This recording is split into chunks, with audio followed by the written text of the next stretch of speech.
Branded కంపెనీల పేరుతో duplicate టీవీలు విక్రయిస్తున్న ముఠాను వికారాబాద్ జిల్లా నవాబ్పేట పోలీసులు గుట్టురట్టు చేశారు. నవాబుపేట మండలం పులుమామిడి దగ్గర వాహనాల తనిఖీలు చేస్తుండగా ముఠా సభ్యులను పట్టుకున్నారు. మొత్తం 9 మందిని అదుపులోకి తీసుకున్న పోలీసులు పరారీలో ఉన్న మరో 2 కోసం గాలిస్తున్నారు. వీరి వద్ద నుంచి 71 నాసి రకం టీవీలు, సోనీ టీవీ, బ్రాండెడ్ స్టిక్కర్స్, ఒక కారు, ఒక వ్యాన్ సహా 7 యాక్టివా వాహనాలు స్వాధీనం చేసుకున్నారు.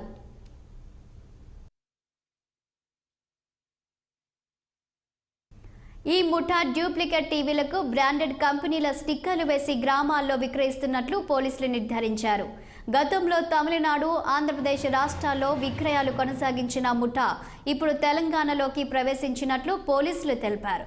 మీడియా సమావేశంలో ఈ ముఠా సభ్యులు ఆండ్రాయిడ్ టీవీని సోనీ కంపెనీ సాఫ్ట్వేర్ వేసి 10 సెకండ్లలో సోనీ కంపెనీ టీవీగా మార్చారు. ఢిల్లీలో ఉండే పవన్ శర్మ, సలీంలు ఈ ముఠా సభ్యులను గ్రామాల్లోకి పంపి విక్రయాలు కొనసాగిస్తున్నట్లు పోలీసులు గుర్తించారు.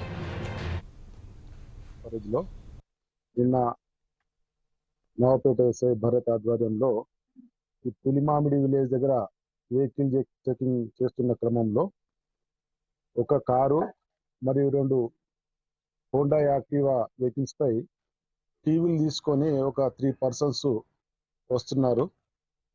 వాళ్ళ బాడీ లాంగ్వేజ్ మరి ఆ టీవీలని చూసిన తర్వాత డాక్యుమెంట్స్ లేకుంటే డౌట్ వచ్చేసి మీరు ఎవరు అంటే వాళ్ళు కొంచెం సస్పిషియస్గా మాట్లాడుతూ ఎస్కేప్ కావడానికి ట్రై చేస్తున్న క్రమంలో వాళ్ళని తీసుకొచ్చి లోతుగా విచారించడం జరిగింది.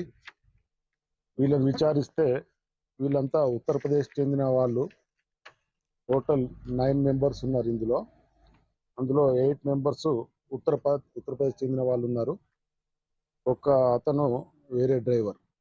ఇలా ప్రధాన బిజినెస్ ఏంటంటే ఒక అన్బ్రాండెడ్ టీవీ, అసెంబ్లీ ఫిట్టింగ్ టీవీలను ఢిల్లీ నుంచి తీసుకొచ్చేసి ప్రస్తుతం సంగారెడ్డిలో హెడ్ క్వార్టర్ పెట్టుకున్నారు వీళ్ళు.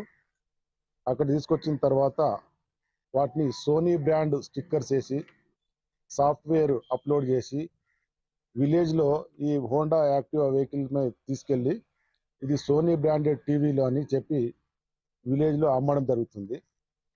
తక్కువ ధరకు వస్తున్నది. ఈ స్టిక్కర్స్ మరియు అవన్నీ ప్యాకింగ్ అన్ని చూసి నిజమైన సోనీ బ్రాండ్ టీవీలు అనుకొని ప్రజలు తీసుకొని వాళ్ళకు నాసి రకం సరుకులు అంటగడుతున్నారు. వీళ్ళు ఇంతకుముందు తమిళనాడులో కూడా దాదాపు 6 నెలల పాటు ఇదే బిజినెస్ చేసినారు. తదనంతరం ఆంధ్రప్రదేశ్లో చేసినారు. రీసెంట్లీ తెలంగాణకు వచ్చేసి అక్కడ నుంచి చేస్తే సంగారెడ్డి నుంచి చుట్టుపక్కల వికారాబాద్, రంగారెడ్డి మరియు సంగారెడ్డి జిల్లాలోని గ్రామాలన్నీ కూడా తిరుగుతూ స్టవ్లు మరియు టీవీలు అమ్ముకుంటూ అమాయక జనాలకు నాసి రకం వస్తువులు